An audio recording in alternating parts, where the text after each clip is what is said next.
مائیں بچوں کی تربیت میں اور اپنی کیئر میں جو سب سے بڑی غلطی کرتی ہیں اور اس کی طرف ہمارا دھیان بھی نہیں جاتا، یہ فورسفلی ایٹنگ ہے۔ پکڑ پکڑ کے ٹھوس ٹھوس کے کھلانا اور بھوک کے سیرپ پلانا، ایپیٹائٹنگ میڈیسن اور موٹیلیم، معجون، پتہ نہیں کیا کچھ۔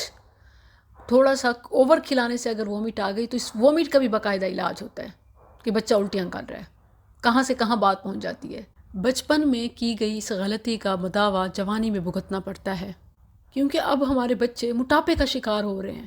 پہلے یہ صرف بڑی عمر کے لوگوں کی بیماری تھی، یعنی بڑھتی عمر کے ساتھ وزن بھی بڑھتا، مگر اب بچے بڑے اسموزی مرض کا شکار ہیں۔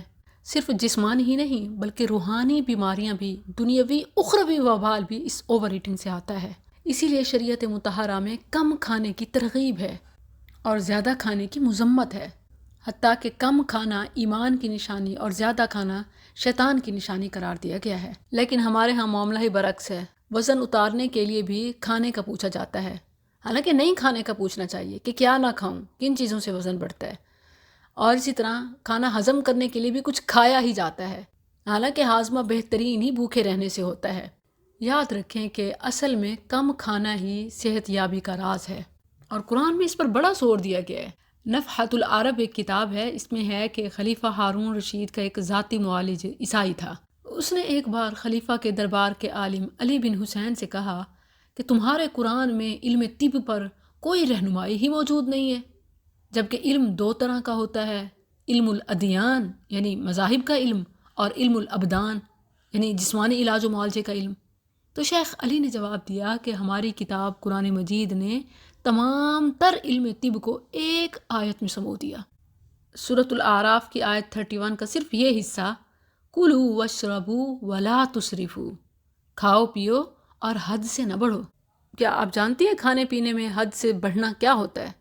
ایک تو یہ ہے کہ حلال کو چھوڑ کر حرام کی طرف جانا، یہ بھی حد سے بڑھنا ہے۔ دوسرا یہ کہ حلال میں بھی حد سے بڑھنا، یعنی ضرورت سے زیادہ کھانا۔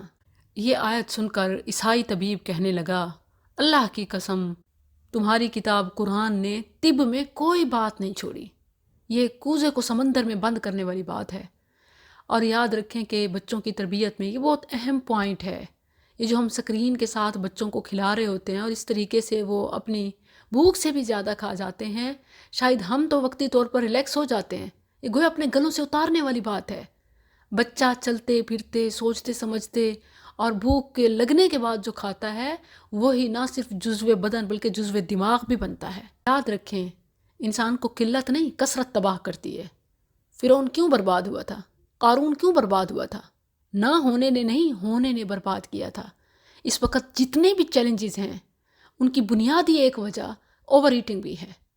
شہوت کا فتنہ اسی اوور ایٹنگ سے ہے، اور شہوت کا علاج فاسٹنگ ہے۔ نبی صلی اللہ علیہ وسلم نے فرمایا کہ جو تم میں سے نکاح کی طاقت رکھتے وہ نکاح کرے، اور جو نکاح کی استطاعت نہیں رکھتا فعلیہ بالصوم، وہ روزے رکھے۔ تو آج ماؤں کے لیے اس سیشن سے میں دو پیغام دینا چاہتی ہوں۔ فون کنٹرول اور فوڈ کنٹرول، یہ تربیت کی چابی ہے، اپنی بھی اور بچوں کی بھی۔